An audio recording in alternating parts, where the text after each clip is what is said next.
Shavua Tov, everyone. I'm Greg Yawitz, Board Chair of the Jewish Federation of St. Louis.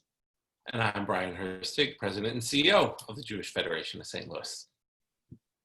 We hope you all had a good, meaningful, and restful Shabbat and a wonderful Shavuot. This holiday of Shavuot we celebrated yesterday has both an agricultural and a religious significance, and that the dual importance is not unlike what we're experiencing in the world today. Yeah, from the agricultural side, as the changing of the crops went from barley to wheat, reminded our ancestors that everything has its season, we too are reminded right now that the challenges of today will make way for something new and different tomorrow. And just as this High Holy Day, which commemorates the anniversary of the day that God gave the Torah to our people, as they were gathered all together at the foot of Mount Sinai, we're reminded that nothing of significance occurs within or to our community alone. We experience and get through things together, jointly.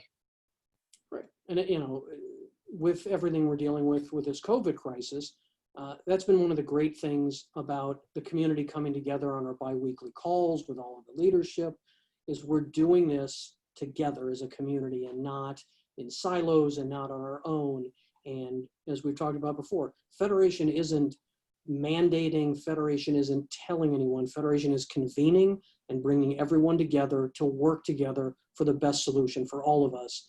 And so we're effectively taking the lessons of the past and continuing to apply them here in the present challenges that we face. So absolutely. So we hope as part of Shavuot, you were able to participate in the myriad of virtual Shavuot activities over the past few days. These events were organized by Cindy Levy and Rabbi Tracy Nathan, who have been instrumental at the Center for Jewish Learning over these past years. Yeah, and on that note, we wanted to talk about a decision that was made by the Federation. As of the end of this month, we will no longer be hosting the Center for Jewish Learning. Now, we've done this because we've heard and found that Federation was often duplicating or competing in the realm of adult Jewish education with many of our partner institutions and synagogues. And that honestly is something that our own criteria say that we should not be doing within the community. Yeah, that's a great point, Brian. I mean, when we revised our strategic plan, one of the things we talked about at Federation is Federation should do what Federation is best at, and we shouldn't compete. And so, we're lucky in St. Louis to have a strong, dedicated group of professionals who work in the field and numerous organizations that support adult Jewish education. The space in St. Louis, it's robust. There are opportunities all over the community. So our goal, rather than to compete, is to recognize that there's great players in this space. And our role as Federation should be to enable them to excel and to support them across the spectrum so that we end up continuing to have and to enhance all the educational opportunities in this community, adult education, and for everyone across the community. Yeah. In particular, as this crisis started, we started a separate page with education and engagement opportunities on our website at jfedstl.org, where organizations could and did and continue to put up all of the offerings that they have. And it's a really long list. There's a lot going on, right? I want to point out one thing to everyone, Greg, you know this, but this was not a budgetary decision or one that was driven by the current COVID crisis we all find ourselves in. This was the right thing for the Federation to do so that we could allow community partners in the space continue to grow and expand their offerings. And we look forward to working with them to find new and creative ways to support the community in all of these efforts. Absolutely. I mean, I think that's where we'll see an even further growth in the offerings and the opportunities, again, across all of the streams of Judaism, so that everyone that wants to have an opportunity to participate can. Yeah. across the entire community itself, both physically and in any level of education you want. So I think it's the right move for the Federation. I think it honors what we said in our strategic plan about what we're doing, and I think it's responsive to the needs of the community.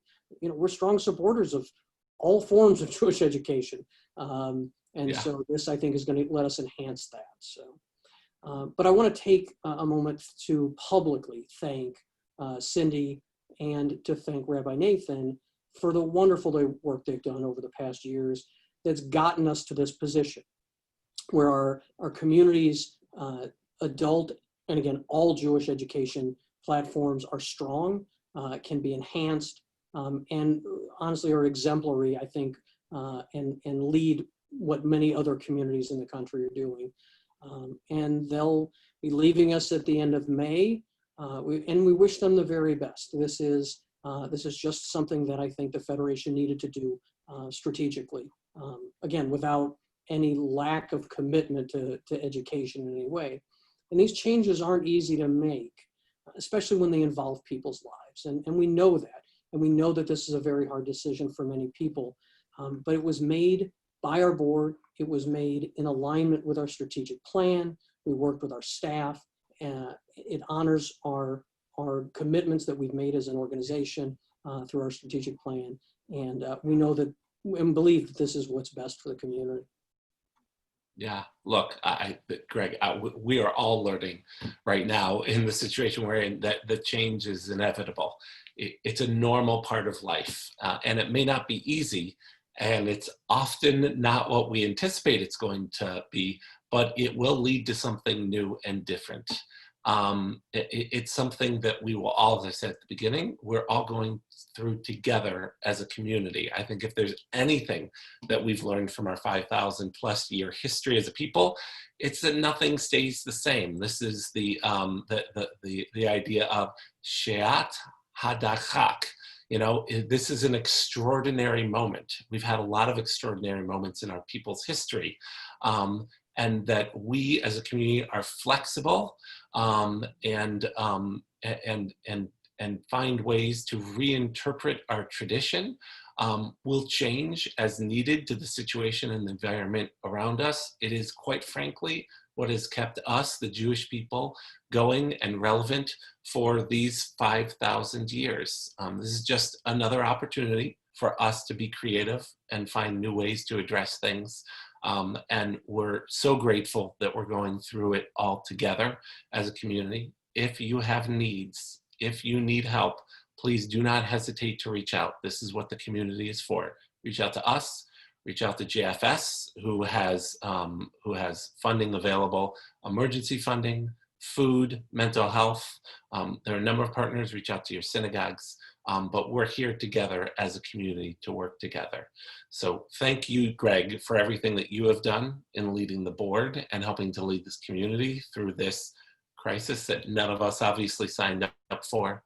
And I just want to say, Shavua Tov, a good week to everyone out there from me.